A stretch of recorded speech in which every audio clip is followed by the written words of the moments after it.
The decision, to be announced at the White House at 2 p.m. Eastern Time Tuesday, could mark a signature moment for Trump's presidency. It gives him the chance to cement his "America First" philosophy but risks triggering unknowable consequences that in a worst-case scenario could lead to war with Iran. The decision gives the president a choice. Does he follow his instincts and honor a campaign promise to his loyal political base?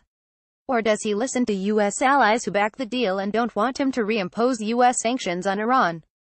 Alternatively, he could claim the headline of refusing to continue waiving sanctions against Iran, but stop short of imposing new punishments immediately.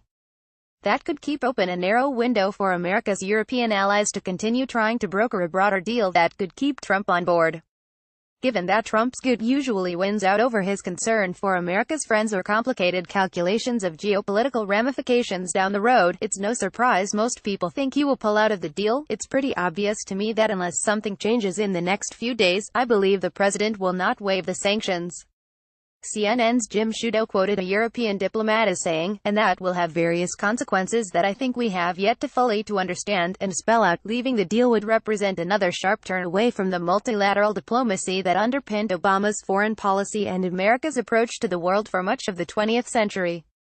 It would also introduce an illogical note into Trump's own diplomatic strategy, since he would be withdrawing from one nuclear deal with a U.S. enemy while trying to negotiate another with North Korea. Insane and ridiculous." Yet Trump, who last month called the deal insane and ridiculous, is notoriously unpredictable. He could still spring a surprise. Trump has been teasing his decision for days and may have given a hint of his intentions this week when he slammed former Secretary of State John Kerry and his reported initiative to save the deal. The United States does not need John Kerry's possibly illegal shadow diplomacy on the very badly negotiated Iran deal. He was the one that created this mess in the first place, Trump tweeted. John Kerry can't get over the fact that he had his chance and blew it. "Stay away from negotiations, John. You are hurting your country," Trump tweeted on Tuesday.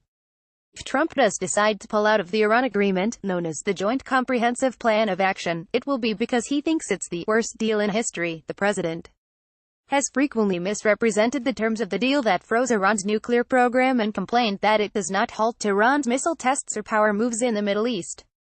He repeatedly brings up the billions of dollars in unfrozen Iranian assets and funds held in escrow that were returned to the Islamic Republic after the deal was agreed in 2015. Obama's reasoning was that the prospect of an Iranian nuclear weapon was so dangerous that a deal to stop Iran short of a weapons threshold was the most urgent priority. Deal supporters say that the pact has stretched the breakout time Iran would need to race to a bomb to at least a year, has mothballed most of its centrifuges and all but eradicated its uranium stockpile. Now that these handcuffs are in place, I see no possible advantage in casting them aside. Only Iran would gain from abandoning the restrictions on its nuclear program, British Foreign Secretary Boris Johnson wrote in the New York Times on Sunday. But critics say the deal includes sunset clauses that will eventually allow Iran to resume the production of highly enriched uranium that could be used for weapons. The president promised to kill the deal on the campaign trail but allowed himself to be persuaded by cabinet members and allies several times to recertify Iran's compliance, to his evident fury. But now, with a new foreign policy team including National Security Advisor John Bolton and Secretary of State Mike Pompeo, who also oppose the deal, the president may have a freer hand. Still, some Republicans in the national security establishment argue that the consequences of leaving could be worse than staying in.